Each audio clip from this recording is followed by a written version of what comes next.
আমি তো বিশেষ কমিটিতে ছিলাম না, ওইটা আমি বলতে পারবো না, যারা ছিলেন তারা এটা এক্সপ্লেন করবেন।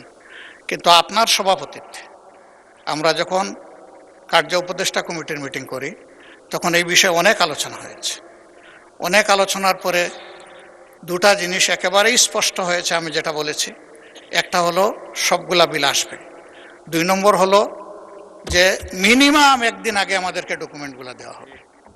এই দুইটার বাইরে আপনি কোনো রুলিং দেননি। 2 নম্বর হচ্ছে, আমি একান্ত শ্রদ্ধা রেখে বলবো, যারা বিশেষ কমিটির সদস্য ছিলেন তারা খুবই বিজ্ঞ, তারা সরকারি দল থেকেও ছিলেন, বিরোধী দল থেকেও ছিলেন। তো তাদের রায় যদি চূড়ান্ত হয় তাহলে তো আর এখানে কাগজপত্রেরও দরকার নেই। তাতে আমাদের যে অধিকার, শুধু অধিকার না, দায়িত্বের যে বিষয়টা আছে সেটা পালন হবে কিভাবে? মাননীয় স্পিকার, আপনাকে ধন্যবাদ।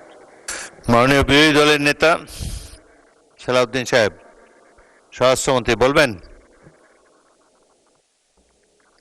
মাননীয় স্পিকার, প্রত্যেকটা বিলের উত্থাপনের পরে এই কথাগুলো মাননীয় বিরোধী দলের নেতা বলতে পারতেন।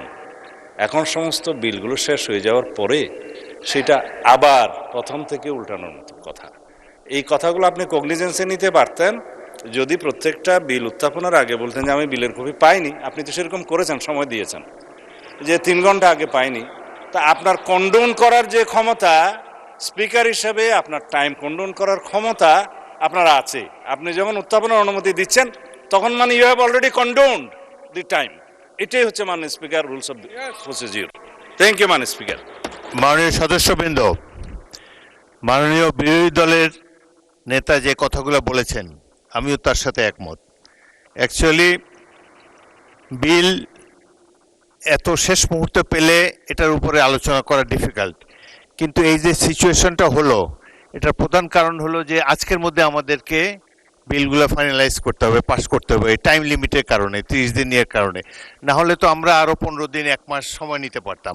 এই টাইম কনস্ট্যান্টের কারণেই আমাদেরকে দ্রুত বিলগুলো পাস করতে হয়েছে। এবং আমরা বিশেষ কমিটিতে যা সব সিদ্ধান্ত হয়েছে সেগুলো সবই পালন করা হয়েছে। কেবলমাত্র টাইমটা আমি স্পিকার হিসাবে কন্ডোন করেছি, কিন্তু ভবিষ্যতের জন্য আমরা লক্ষ্য রাখব যাতে বিল যথাসময়ে বা অন্তত 2-3 দিন, অন্তত 1 দিন আগে যাতে সদস্যরা পায়, এ ব্যাপারে আমরা যত্নবান থাকব। এখন আমরা পরবর্তী কার্যক্রমের জন্য এগিয়ে যাচ্ছি।